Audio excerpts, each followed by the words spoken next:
Vamos abrir a palavra de Deus nesse texto que está anunciado aí no telão, Josué, capítulo 1.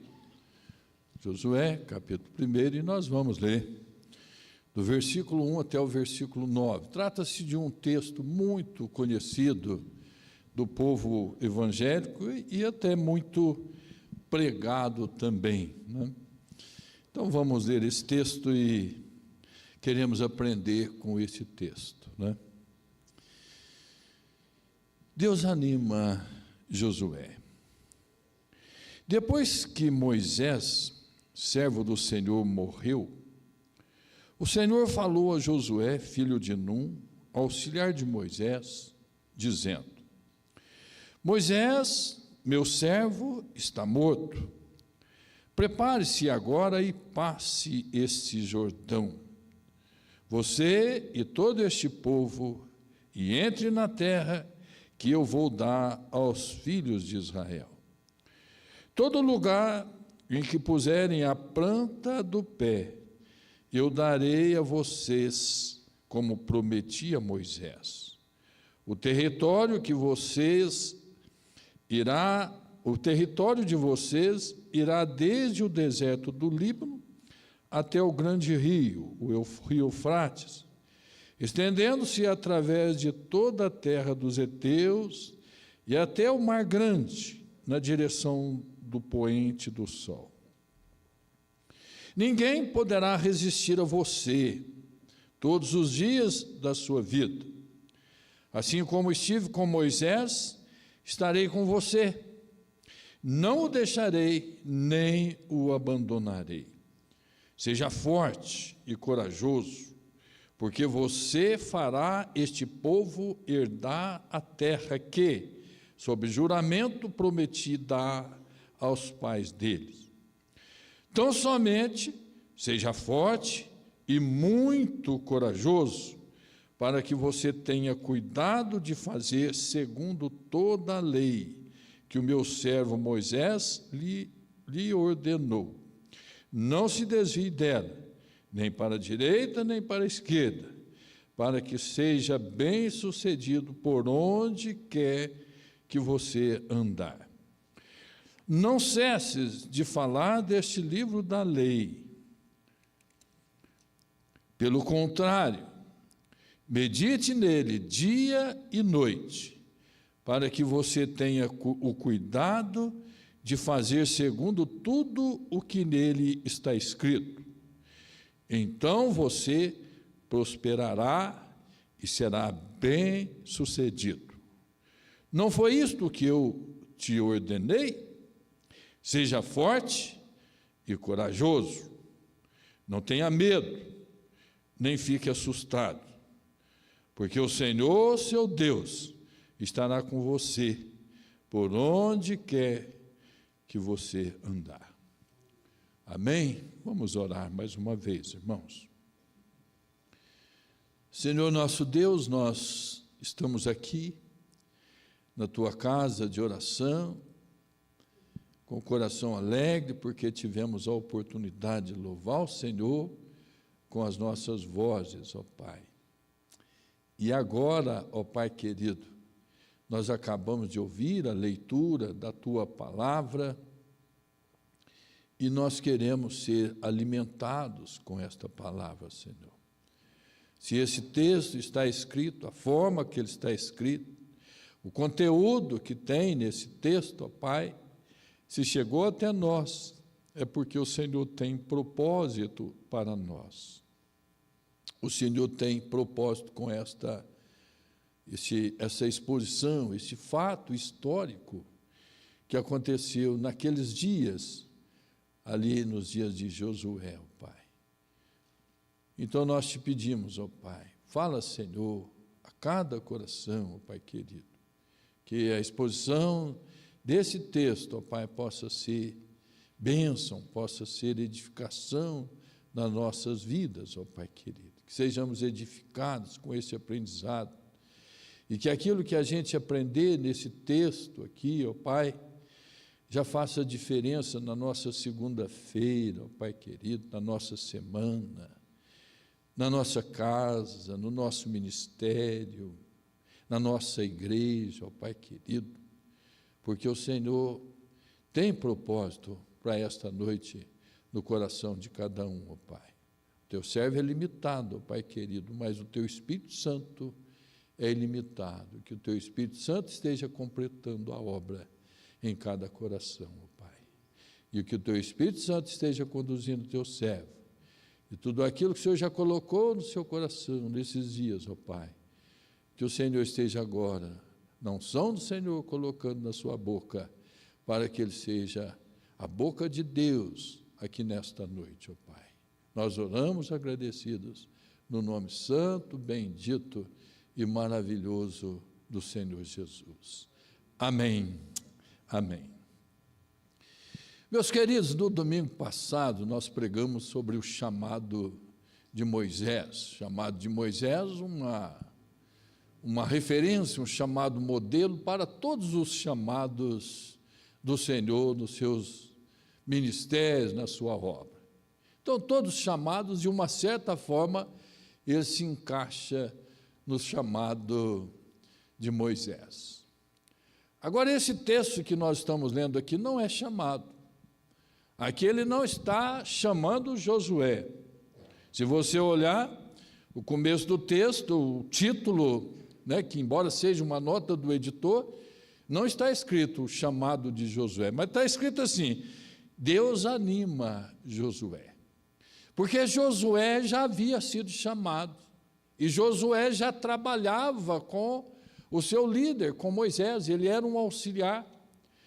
No livro de Números tem o chamado de Josué, no livro de Deuteronômio tem o chamado de Josué. Então, ali que ele foi chamado, aqui não. Aqui ele já estava na obra, aqui ele já fazia parte da prancheta de Deus. Ele já estava na obra, já era um trabalhador da obra que já estava há bastante tempo atendendo os chamados. Aliás, Josué teve alguns chamados. Vocês sabem que ele tinha o nome de Oséias, e ele foi chamado para ser um dos espias. Aí depois o seu nome foi mudado para Josué. E aí agora aqui, ele está aqui, diante de uma grande necessidade. Algo havia acontecido, e o projeto e o plano de Deus estava agora, à mercê de alguma coisa que pudesse acontecer. Então, uma forma muito interessante de nós olharmos para esse texto é o seguinte: o direcionamento de Josué. Aqui Josué foi direcionado. Antes ele seguia o direcionamento de Moisés. Agora ele vai seguir o direcionamento que Deus estava dando para ele. E nós vamos ver nesse texto, irmãos, na exposição desse texto, que o direcionamento de Josué, ele é de importância fundamental para a vida da igreja. Então, assim, o direcionamento de Josué, ele interfere na vida da igreja.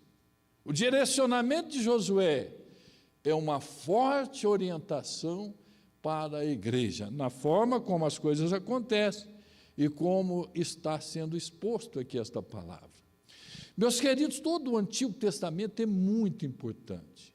E as narrativas do Antigo Testamento, elas têm lições assim preciosas que a gente pode seguir os detalhes da exposição, a lógica da exposição e ver como que se aplica na vida da igreja. Tem textos que são assim, olha, de um paralelo assim, uma coisa impressionante. E agora aqui olhando para esse texto, lendo esse texto, eu vi como ele é importante para a vida da igreja também, para que a gente, como igreja de Deus, igreja de Cristo, aprenda com ele também e esteja também fazendo as nossas considerações para o fortalecimento da igreja. Olha para vocês verem, esse homem, Josué, homem de Deus, homem importante, que recebeu um livro com o seu nome, que tem uma história interessante. Não é grande, é um livro pequeno, mas e algumas histórias interessantes que constam nesse livro. Quem sabe Você agora, essa semana, arruma um tempinho e, junto com as leituras bíblicas que você já faz, leia também o livro de Josué para um aprendizado, para um fortalecimento e edificação do seu coração. Meus queridos, vamos olhar como que ele está. Eu vou pedir que o Samuel passe para mim. Eu não estou com o controlinho aqui, acho que eu levei o controlinho hoje, depois da escola no carro. Vamos ver como, pode passar, a introdução nós já fizemos. Como que a gente pode aprender com esse texto, como que ele é interessante. E nós vamos tirar daqui 6 lições importantes para o nosso aprendizado, para a nossa vida como servos de Deus, como igreja de Cristo. A primeira orientação que nós tiramos está no versículo 1. Moisés morreu, mas isso não afeta os planos de Deus.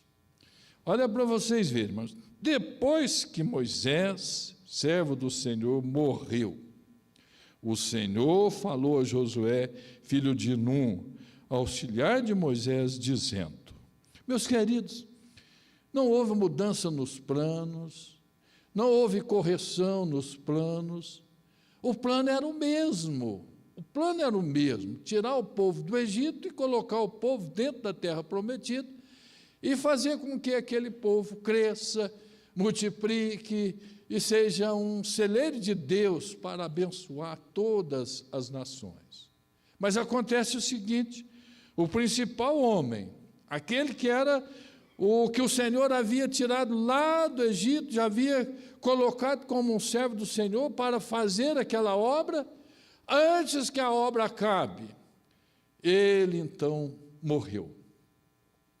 Meus queridos, aguentou os 40 anos do deserto, mas agora, quando estava assim no momento final, para atravessar aquele rio e tomar posse da terra, ele não fez isto. Parou, morreu. E agora, o que acontece? Alguém precisa ser levantado. Alguma coisa precisa ser feita. Meus queridos, sabe o que nós, como Igreja de Cristo, aprendemos aqui nesse texto? Que o Senhor não depende de homem algum. Moisés, um homem tremendo, alguém que foi criado, preparado, que o Senhor gastou 40 anos para prepará-lo, mais 40 para prepará-lo, e agora, no final dos 80, quando ele já era um homem traquejado, um homem já preparado, o Senhor permite que ele morra, que ele parte desta vida e deixe a obra incompleta, meus queridos. Meus irmãos, às vezes nós ficamos pensando,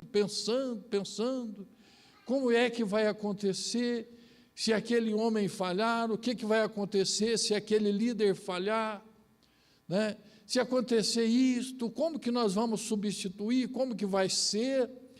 Mas, meus queridos, o Senhor não depende de homens, o Senhor não depende de homens, embora Ele use homens. Os homens são colocados, os homens são tirados, os homens vêm, os homens vão, e a obra do Senhor continua. O Senhor continua. Vejam vocês, no Antigo Testamento, quantos homens foram levantados que eram de importância fundamental, que fazia parte, né, ali do xadrez, do tabuleiro, de forma especial. No entanto, passou e a obra continuou. O que nós aprendemos com esse versículo, meus queridos? Que a obra é de Deus, o plano é de Deus, Ele que faz todas as coisas, Ele é que vai na frente, Ele é que determina, é Ele que põe, Ele que tira, e nós somos apenas servos desse Senhor. Esses últimos anos, grandes homens de Deus espalhados pela face da terra morreram. Aqui no Brasil teve um que foi uma grande perda aos olhos da igreja, aos olhos dos editores, o Dr. Russell Shedd, que morava aqui no Brasil, que veio fazer do Brasil a sua pátria, um grande homem de Deus, morreu. Lá nos Estados Unidos, esses dias morreu também, Henry Nouwen morreu, certo? E outros ali, outros lá. Aquele que era tremendo na sua teologia, nunca saiu dos Estados Unidos, nunca saiu de lá, porque não andava de avião, de forma alguma ele aceitava entrar no avião. O R.C. Sproul também partiu. E aí, como é que fica a obra? Como é que ficam os livros? Como é que ficam os editores? Como é que ficam os guardiões da teologia? Não. Continua. O Senhor não depende de homens. Então, quando você vê esse versículo 1, olha aqui, meus queridos, o Senhor está falando aqui, Moisés, servo do Senhor, morreu. E agora? A obra continua, o plano continua do mesmo jeito. Vamos ver a segunda lição que nós podemos tirar desse texto, uma segunda orientação.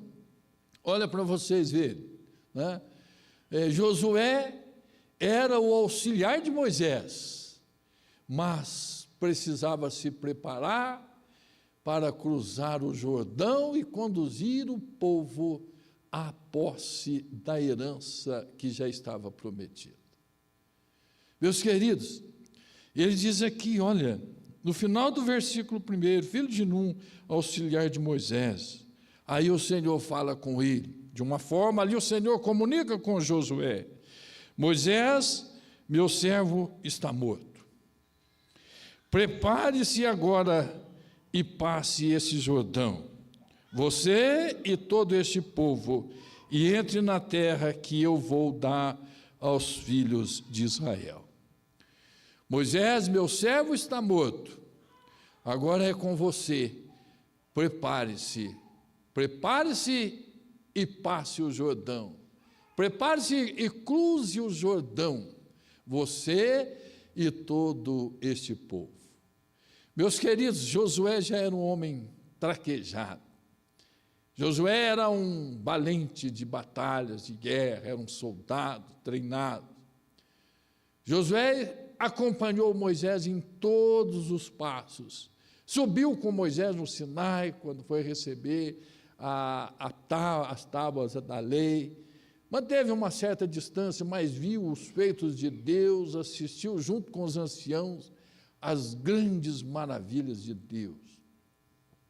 E agora o Senhor fala assim para ele, prepare-se para cruzar o Jordão. Meus queridos, ele já era traquejado, já era um homem experiente, mas o Senhor requer dele agora uma preparação. Ele era auxiliar treinado, mas agora ele precisava se preparar para cruzar o Jordão, para conduzir aquele povo. Meus queridos, quem sabe desse texto aqui, este versículo 2 é o que tem uma importância muito interessante, talvez a mais profunda para com a igreja de Cristo Jesus. A igreja de Cristo Jesus é composta de pessoas que deixaram o Egito, que saíram da escravidão, da servidão, que entraram pelo deserto e que estavam marchando pelo deserto debaixo de sol causticante, vivendo todas as intempéries da vida cristã. E agora ela está diante de um momento interessante que ela precisa dar um passo definitivo na sua fé. Meus queridos, até este momento, diante do rio, o povo ainda estava na primeira fase. Ainda não tinham participado da mudança. A mudança está do outro lado do Jordão. Ali estava a mudança. Do outro lado do Jordão é que viria, então, a sua fase definitiva. Quem está de cá, meus queridos, ainda não tomou a decisão, ainda não deu o passo ainda certo. Precisa passar o Jordão. Meu irmão, minha irmã, queridos, olhe para vocês verem, atravessar o Jordão é vencer um grande obstáculo. Eu não quero ser alegorista de forma alguma, mas com base no texto, na explicação do texto, da narrativa, eles, quando atravessassem o Jordão, eles já estariam do outro lado. E agora não precisam mais voltar, não tem mais por que voltar, porque agora já fizeram a transposição. Meus queridos, atravessar o Jordão é um passo de fé. Atravessar o Jordão é entrar para uma segunda fase, uma fase definitiva da vida cristã. E aí a gente chega à seguinte conclusão: será que na igreja, no povo de Deus, ainda tem gente que não atravessou o Jordão, ainda está do lado de cá? Ele precisa tomar uma decisão interessante na sua vida. Eu preciso cruzar o Jordão. Eu preciso vencer as dificuldades. Eu preciso vencer os obstáculos da incredulidade.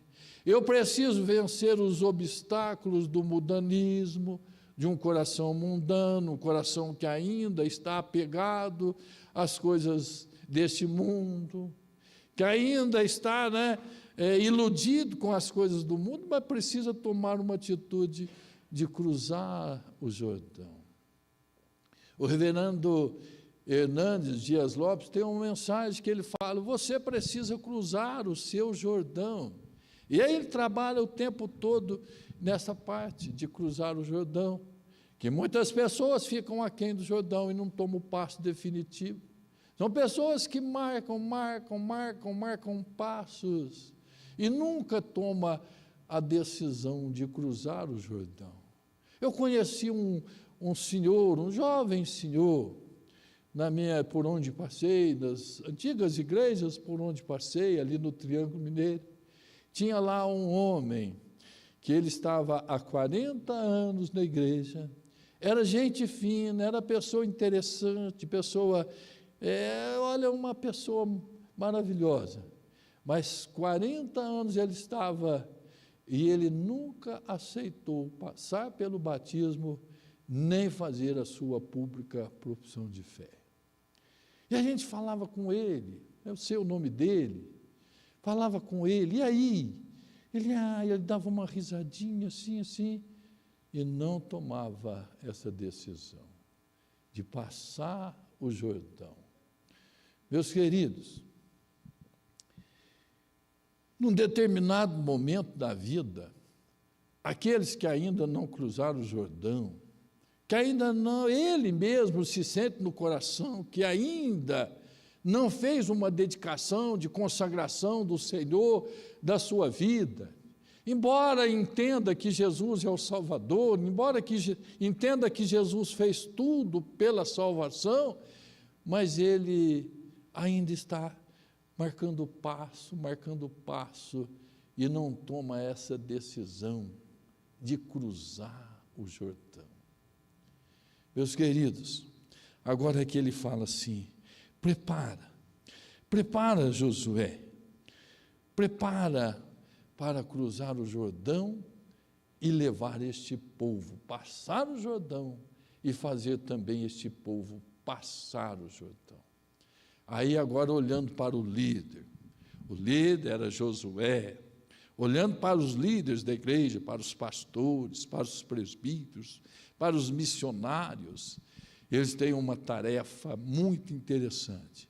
Tem uma tarefa de atravessar o Jordão, isso a gente entende que ele já atravessou. E ele tem uma tarefa de fazer passar também o povo, aquele povo, pelo Jordão, cruzar o Jordão, e já está do outro lado, na fase definitiva da vida cristã. Não está marcando passos. Esse é uma ocupação, esta é um trabalho, esta é uma necessidade dos líderes. Eu passei o Jordão, mas eu não posso deixar que alguns fiquem para trás. E aí ele vai fazer isto através de estudo, ele vai fazer isso através de discipulado, ele vai fazer isso através de visitação, ele vai fazer isso através de pregação, ele vai fazer alguma coisa, porque nós queremos pegar o povo que está antes do Jordão e atravessar com ele o Jordão para estar do outro lado. Vejam bem, meus queridos, Moisés, meu servo, está morto, diz o Senhor. Prepare-se agora e passe esse Jordão, você e todo este povo, e entre na terra que eu vou dar aos filhos de Israel. Agora tem uma terceira orientação, meus queridos, Uma terceira orientação que nós vemos nesse texto. A terceira orientação é esta: a tarefa, o trabalho, a tarefa, né, estava determinada, mas a garantia da vitória é a presença de Deus. Meus queridos, todos os textos que eu for compartilhar com os irmãos, que for falar de comissionamento, que for falar de trabalho, de ministério, de chamado, nós vamos ver que a tarefa está determinada, mas o ponto fundamental é a presença de Deus. Meus queridos, a igreja sem a presença de Deus, ela é semelhante a uma reunião, um grupo do Lions Club, ela é semelhante a um grupo do Rotary Club, ela é semelhante a qualquer associação humana, se ela não tiver a presença de Deus. Agora, olha para vocês esta orientação. A tarefa já estava determinada. Meu irmão, eu sei qual que é a tarefa da igreja. E eu tenho certeza que você também sabe qual que é a tarefa da igreja. Não é por falta de saber qual é a tarefa, qual é a nossa dedicação e consagração, o que é que nós temos que fazer, que as coisas não estão sendo feitas. Nós sabemos muito bem qual é a tarefa da igreja e qual que é a responsabilidade que pesa sobre nós para com esta sociedade, para com esta cidade, para com este povo. Nós sabemos disso. Para qualquer pessoa que eu perguntar aqui, ele vai falar: olha, a nossa tarefa é esta, a nossa tarefa é pregar o Evangelho, ensinar, orientar, e de todas as formas encontrar um caminho para chegar até as pessoas e anunciar que Jesus salva, que fora de Jesus não tem salvação, e que se ele não alcançar essa salvação, não encontrar essa salvação, vai acontecer o seguinte: que chegar ao final, ele partiu daqui sem Cristo, ele vai ter que queimar eternamente no inferno. Nós sabemos disso, irmão. E nós sabemos muito bem disso, que Jesus é o único Salvador, que não existe outro Salvador, a igreja sabe disso. Meus queridos, nós sabemos de tudo aquilo que precisa ser feito, a tarefa já está determinada. Olha aqui para vocês verem aqui, ele fala aqui para eles, olha, como que ele já sabia da tarefa e coisas que já estavam no coração de cada um daqueles hebreus ali. Ele dizia assim, ó: todo lugar em que puserem a planta do pé, eu darei a vocês. Isso já havia sido dito a Abraão. Abraão fez essa primeira peregrinação e ele já sabia de tudo isso. Aí ele fala assim: como prometia Moisés, o território de vocês irá desde o deserto do Líbano, marcando a questão geográfica do território de todo Israel, certo? Toda essa terra. Aí ele fala dos cananeus, as 7 nações dos cananeus, que ele fala aqui, certo? Da terra dos heteus, até o grande mar, né? O mar grande na direção do poente do sol. Meus queridos, ele fala aqui daquilo que eles já sabiam. Nós já sabemos o que precisa ser feito. Nós temos o conhecimento daquilo que precisa ser feito. Mas tem um segredo. Tem um detalhe, que é o detalhe da vitória. Tem um detalhe que é o detalhe do sucesso, que foi os 2 detalhes no final da mensagem da semana passada. Certo? Os 2 detalhes, o esvaziamento do servo e o preenchimento de Deus e a presença do Senhor. Agora, olha aqui para vocês verem, é a mesma coisa, ele dá a mesma palavra. Ninguém poderá resistir a você em todos os dias da sua vida. Josué, ninguém vai te resistir. Josué, você vai ser tremendo na conquista da terra, nas batalhas. Não há como negar isso de forma alguma. Mas, assim como estive com Moisés, estarei com você. Assim como estive com Moisés, estarei com você. quando Moisés falou: eu não dou conta de fazer esse povo entrar, eu não dou conta de tirar esse povo das mãos de Faraó. O Senhor fala: mas eu vou contigo e nós vamos fazer isto. E agora é a mesma coisa, meus queridos. A tarefa já estava determinada, nada mais faltava. Já pensou se eles não soubessem o que eles teriam que fazer naquela terra? Não, eles sabiam de tudo, tudo já havia sido esclarecido. Desde lá de Abraão já se sabia disso, e aquilo veio de tradição para com eles, e quando saíram do Egito já sabiam de tudo. Mas olha para vocês, mas tem um mas a garantia da vitória é a presença de Deus. Meus queridos, uma igreja sem a presença de Deus, ela é um ajuntamento de pessoas bem comportadas, cumpridoras dos seus deveres, nada mais do que isso. Mas uma igreja com a presença de Deus, ela é tremenda no seu avanço, no seu trabalho. Meus queridos, essa terceira orientação nos ensina que nós podemos elaborar nossos métodos, nós podemos fazer a nossa opção de trabalho conforme a cultura, conforme o grupo, conforme a força, né, que move entre nós, conforme aquilo que nos condiciona, mas uma coisa nós não temos como negar: se Deus, se a presença de Deus não estiver presente na igreja, ela não vai passar de um ajuntamento de pessoas bem comportadas. Meus queridos, quando Moisés estava achando muito pesada a obra que ele tinha que fazer, que ele estava pensando em abrir mão e parar. Ó, Senhor, me risca, porque eu não estou dando conta disto. O Senhor falou assim para ele: Moisés, a minha presença irá contigo e eu darei descanso para a sua alma. Meus queridos, agora eu quero fazer uma perguntinha para vocês.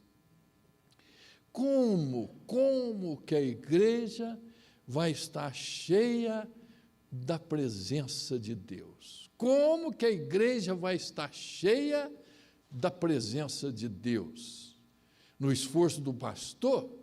No esforço dos presbíteros, dos diáconos?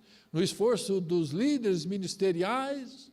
Dos líderes de PG? Não, meus queridos. Isto vai ajudar, isso vai desafiar. Mas a igreja vai estar cheia da presença de Deus quando cada servo, quando cada serva, quando cada cristão estiver cheio da presença de Deus na sua vida. E como é que cada servo, cada cristão vai estar cheio da presença de Deus? Na medida em que ele desejar presença de Deus na sua vida, vai desejar presença do Senhor na sua vida, vai consagrar a sua vida e vai priorizar isto.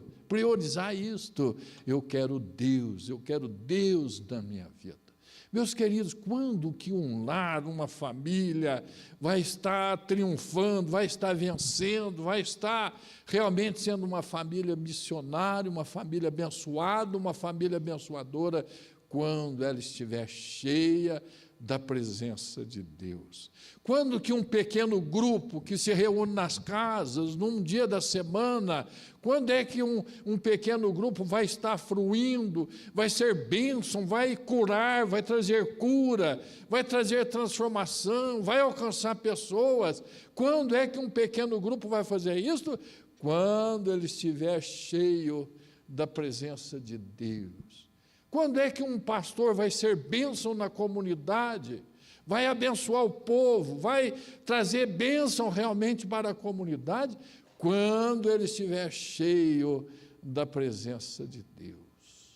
Mas, meus queridos, quando todas essas forças, quando todos esses avanços estiverem vazios, nós estaremos vazios também nas nossas palavras, vazios também na nossa pregação, vamos ser como um ferro, como bater em lata, e não vai sair do lugar, porque quem faz a obra é o Senhor.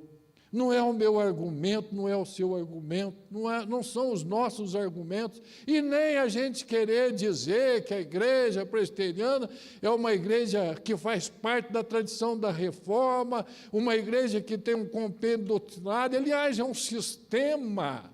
Não adianta a gente falar isso, porque isso fica só no blá, blá, blá. Se ela não estiver cheia da presença de Deus, meus queridos, não vai dar certo.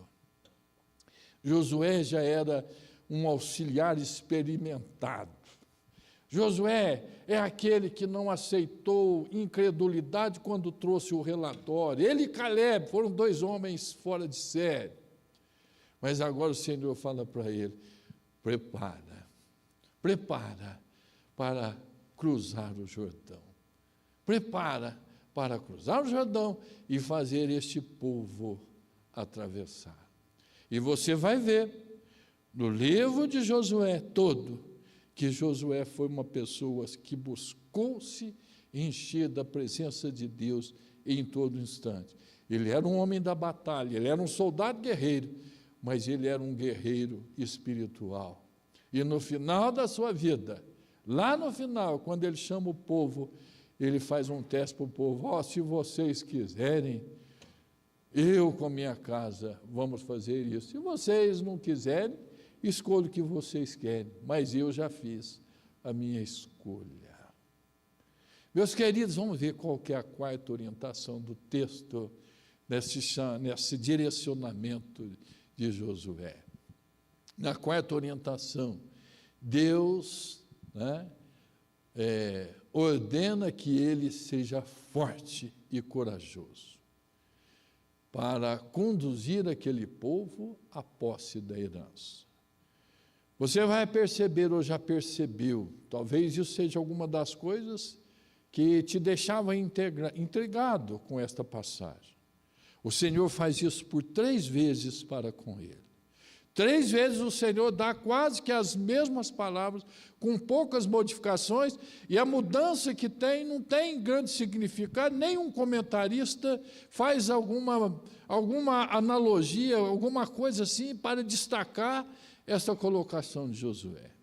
Mas o Senhor faz para ele 3 exortações, 3 ordens que o Senhor dá para eles, porque os objetivos eram diferentes. Primeiro ele diz assim, olha o versículo 6. O que diz o versículo 6?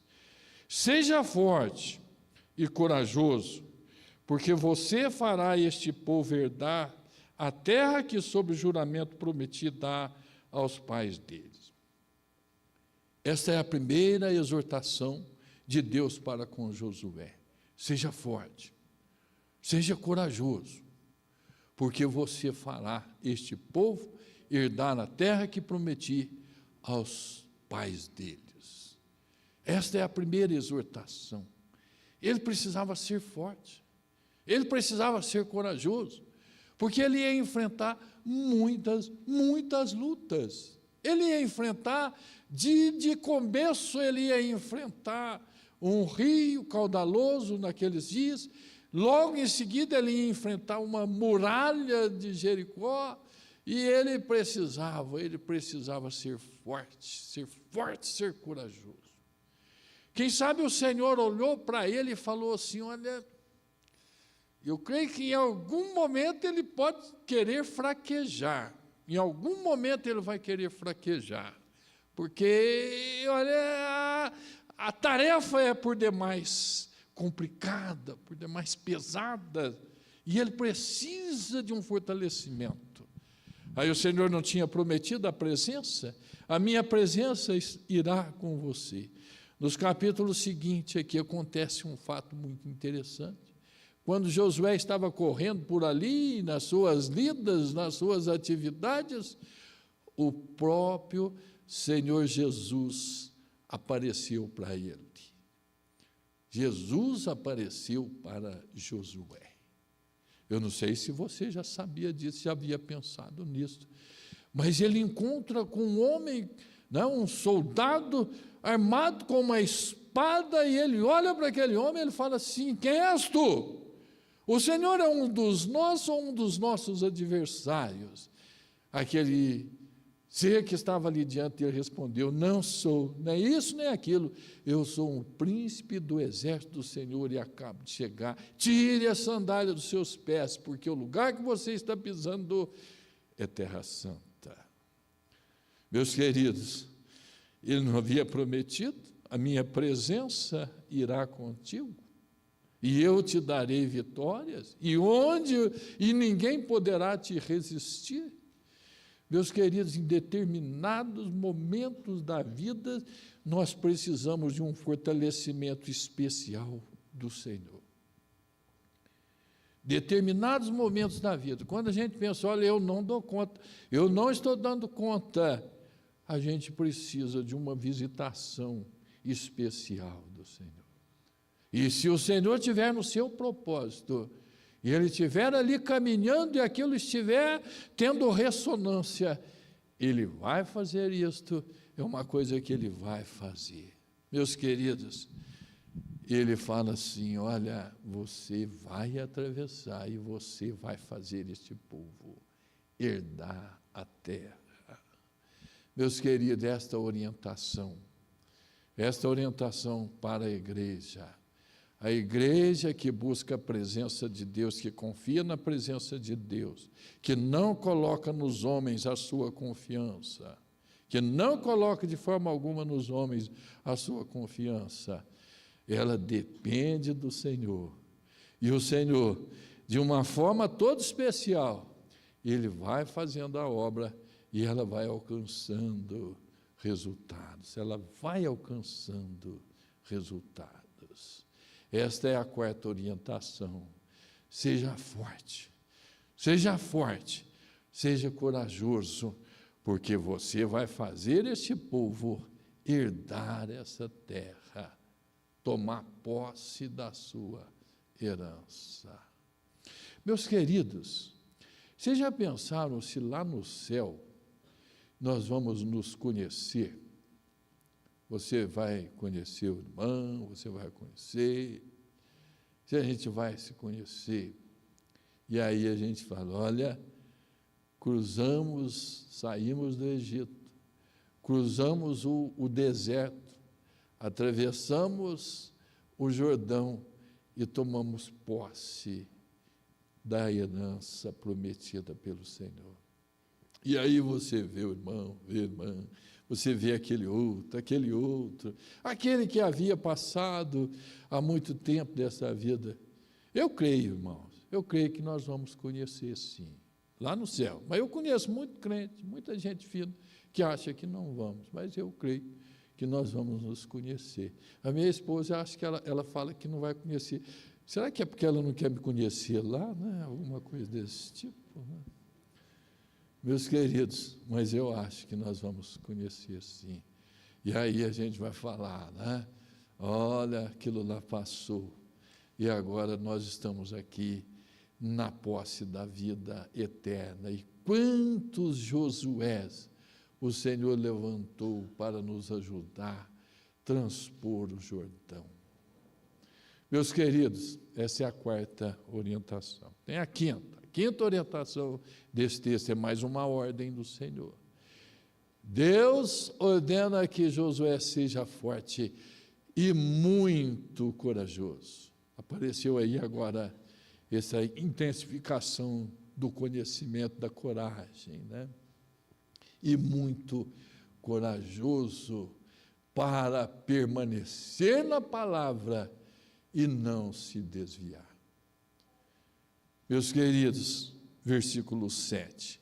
Tão somente seja forte e muito corajoso, para que você tenha cuidado de fazer segundo toda a lei que o meu servo Moisés lhe ordenou. Não se desvie dela, nem para a direita, nem para a esquerda, para que seja bem-sucedido por onde quer que você andar. Então, a segunda ordem que Deus deu para Josué, para que ele fosse forte, olha, não tem lugar para os tíbios nas fileiras do Senhor. Não tem lugar, é para os fortes mesmos, certo? E que você seja forte e muito corajoso para permanecer na palavra, não sair da palavra de forma alguma, permanecer nessa palavra da lei que Moisés escreveu e não se desviar nem para a esquerda nem para a direita, para que você seja bem-sucedido. Meus queridos, se a igreja quer ser bem-sucedida, ela precisa permanecer na palavra e ela não pode se desviar da palavra. Nesses dias, quando tantas igrejas têm surgido, tantos ministérios têm surgido, tantas besteiras têm sido pregadas nos púlpitos das igrejas e quantidades, milhões de pessoas seguindo esses líderes que já não permanecem mais e que já desviaram da palavra. Quantidades enormes de pessoas, quantidades enormes de seguidores vão sendo atraídos. Sabe por quê? Porque o evangelho pregado ali é doce, a mensagem é adocicada. Meus queridos, eu já ouvi um falar num púlpito de igreja, de uma internet, ia falar assim: aqui nós não falamos do pecado, aqui nós não falamos do pecado de forma alguma, porque as pessoas já estão tão cansadas, as pessoas já estão tão atribuladas, as pessoas já estão tão sofridas, e quando chega aqui, a gente ainda fala mais e coloca mais peso sobre elas. Não, aqui nós falamos do amor, aqui nós falamos das coisas maravilhosas que podem acontecer, dos relacionamentos, das coisas, mas nós não falamos do pecado. Certa feita veio um pastor pregar aqui, veio trabalhar conosco aqui num movimento de casais que nós tivemos, isso faz muito tempo. Aí depois conversamos, foi um trabalho bom, depois ele foi embora, eu mantive um contato com eles por um período, e ele estava lá começando um novo trabalho, alugaram um galpão grande, e eles estavam lá fazendo o trabalho estava crescendo, mas eu comecei a perceber que ele estava afrouxando, ele estava abrindo as portas, uma porta enorme de entradas, e ele estava deixando de lado as exigências de permanecer na palavra e de não desviar nem para a esquerda nem para a direita. Aí ele deu um depoimento que ele falou assim, que ele percebia que durante o culto as pessoas saíam iam lá para fora e depois elas voltavam, ele não estava entendendo o que estava acontecendo. Aí ele conversando com um dos diáconos, o diácono falou: não sabe o que é, pastor? É que eles saem para fumar um cigarrinho e depois eles dão um tempinho lá e depois voltam novamente para ouvir a palavra. Aí ele falou: eu não estou aqui para combater esse tipo de coisa, eu estou aqui para falar do Evangelho, eu estou aqui para falar do amor de Deus, eu estou aqui para falar disso, falar daquilo, eu não estou preocupado com o que eles estão fazendo lá, falando lá fora. Ah, meus irmãos, eu não aguentei e falei assim para eles: o irmão, quer dizer que se eles estivessem saindo para adulterar, você continuaria com essa mesma postura? Ele não respondeu. Quer dizer, ele estava querendo amaciar, ganhar corações, amaciando a verdade, né? Adocicando o Evangelho. Isso não dá resultado, irmãos. Isso não dá resultado. A palavra do Senhor é sim, sim, não, não. A Bíblia está diante de nós e nós não podemos querer torcê-la de forma alguma. A mensagem do Evangelho precisa ser pregada. A mensagem, a boa notícia do Evangelho precisa ser anunciada, mas a má notícia do Evangelho também não pode ser negada. Aqueles que rejeitarem Aqueles que rejeitarem a graça de Deus, eles não alcançarão a salvação. Aliás, meus queridos, você sabe que uma pessoa vai para o inferno não é por causa do pecado? Ela não vai para o inferno por causa do pecado. Se fosse para o inferno por causa do pecado, ninguém de nós iria para o céu, iríamos para o inferno. Ela vai para o inferno por rejeitar a graça de Deus. Ela vai para o inferno por rejeitar a graça de Deus. É por isso que ela vai perder, né, esta oportunidade de salvação, quando ela rejeita a graça de Deus. Meus queridos, vamos então para a sexta e última orientação. É o último desafio, a última exortação, quando ele fala assim: Deus ordena que ele seja forte e corajoso, para não ter medo e nem ficar assustado, porque Deus estará presente. Olha o versículo 9, que é a terceira exortação, meus queridos, quando ele fala para eles, né? Não, seja forte e corajoso, não tenha medo e nem fique assustado.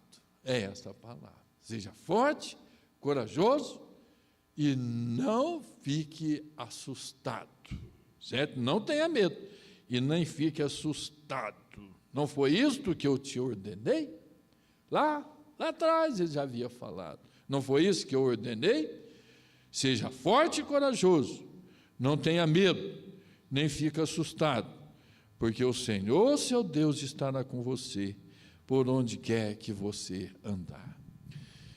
Meus queridos, quando uma criancinha de 2 anos, 1 ano, 2 anos, está tomando banho numa banheira, e que a pessoa que está dando o banho tira aquele tampão e a água começa a ir embora, ela se afasta, ela tem medo daquilo ali. Sabe por quê? Ela tem medo de ir juntamente com a água embora. Pensamentos assim totalmente absurdos acontecem. Pensamentos totalmente absurdos. O mesmo acontece com os crentes. O mesmo acontece com o servo de Deus. Tem medo em situações que não deveria ter. Tem medo de forma que não deveria ter de forma alguma. Por que eu não tenho que ter medo na liderança, na condução de uma igreja, na condução de um povo? Por que eu não tenho que ter medo como o servo de Deus ali, ordenado, plantado, investido naquele lugar? Eu não tenho medo, não preciso ficar assustado, de forma alguma. Por quê? Porque o Senhor diz, Ele estará com você, por onde quer que você andar.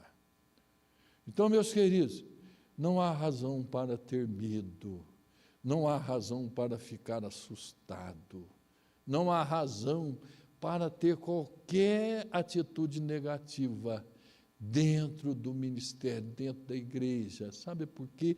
Porque o Senhor estará presente em todos os momentos. Meu irmão, minha irmã, é preciso tomar posse desta verdade, é preciso tomar posse desta bênção, do cuidado de Deus, né? Da ação de Deus, no sentido de estar presente na nossa vida. Você está assustado lá no trabalho, porque alguma coisa pode acontecer lá que vá te contrariar? Mas por quê? Você está cheio de Deus, da presença de Deus, homem de Deus, mulher de Deus, firme no Senhor. Olha que não foi por isso que eu te ordenei. Não tenha medo, não fique assustado, porque a minha presença estará com você.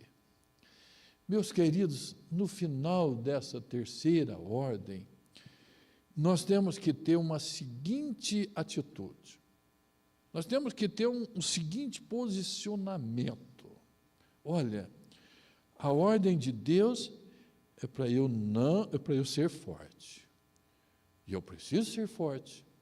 E eu sei que esse fortalecimento não depende do meu vigor físico, da minha postura física, mas da minha postura espiritual. E ele está dizendo para eu ser corajoso. Corajoso, eu preciso ser corajoso. Corajoso, tem que ter coragem, não se intimidar diante das dificuldades e dos assombros, ou conforme diz o reverendo Hernando, das carrancas do mundo. Não posso ter, eu preciso ter coragem. Isso eu preciso fazer. Mas o que é mais preciso, então, para que essas duas coisas estejam presentes na minha vida? Para que essas duas coisas estejam presentes na minha vida, eu preciso da presença de Deus na minha vida. Meu irmão, minha irmã, não é uma chavinha que você vira, sim ou não. De hoje em diante eu estou assim. De hoje em diante não estou mais. Não. É uma questão de consagração. É uma questão de joelho no chão. É uma questão de um ponto que a pessoa decide cruzar o Jordão, porque eu quero ser cheio da presença de Deus na minha vida. É isso. Eu quero ser cheio da presença de Deus. É isso que eu quero falar.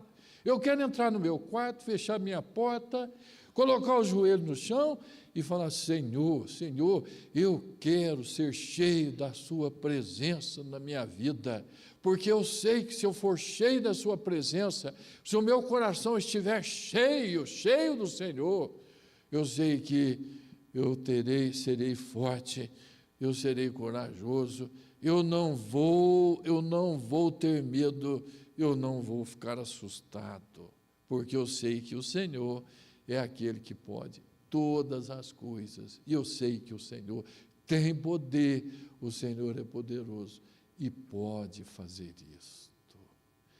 Meus queridos, havia um grupo de pessoas que estavam num congresso ali no mundo árabe, em alguns lugares assim, nesses lugares que o evangelho é proibido. E aí uma pessoa falou para ele assim: você está vendo essa mulher aí?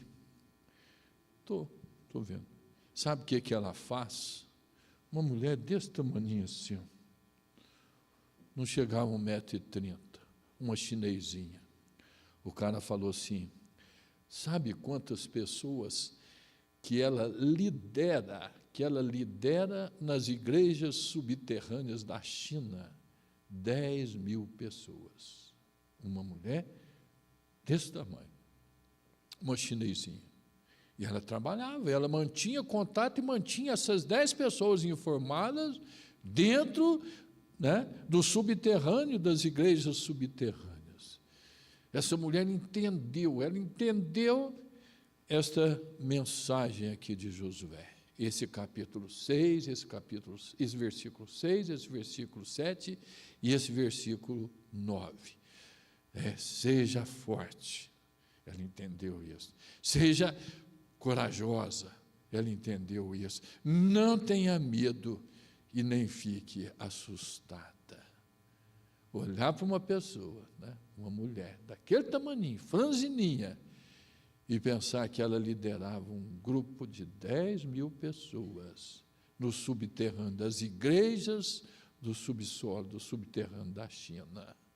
Eu não sei se vocês sabem, irmãos, mas na China é um dos lugares que a igreja mais tem crescido. A igreja de Cristo mais tem crescido. Perseguição e opressão na face da terra, mas no subsolo a igreja está crescendo e milhares de pessoas têm sido alcançadas para a salvação. Por quê? Porque líderes espalhados por este povo entenderam esse recado que foi dado a Josué. Seja forte, seja corajoso, não tenha medo e nem fique assustado. Por quê? Por quê?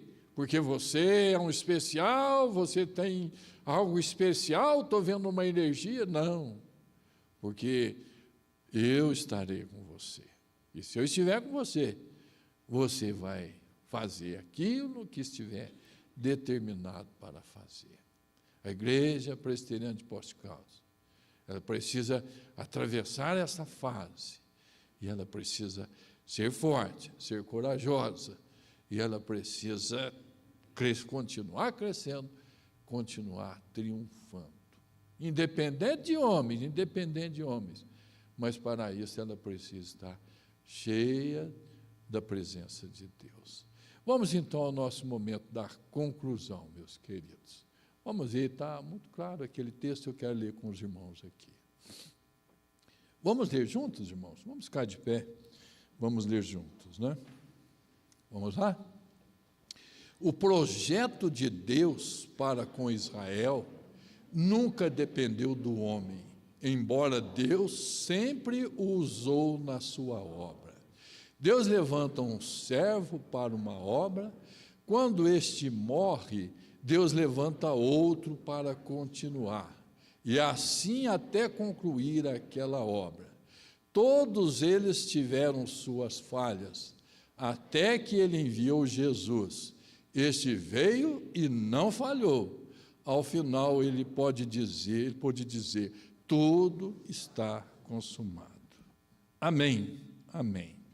Senhor nosso Deus, nosso Pai querido, te agradecemos, ó Pai, porque o Senhor tem cuidado de nós. Te agradecemos, ó Pai, porque nós temos a Tua palavra e nós temos o Espírito Santo para nos iluminar, para nos ensinar a interpretar e investigar as Escrituras, ó Pai. E nós te pedimos, ó Pai, que o Senhor esteja nos abençoando grandemente, ó Pai, para que esta palavra que foi dita a Josué, ela seja uma forte orientação para a nossa comunidade. Nós oramos no nome santo e bendito do Senhor Jesus. Amém e glórias a Deus.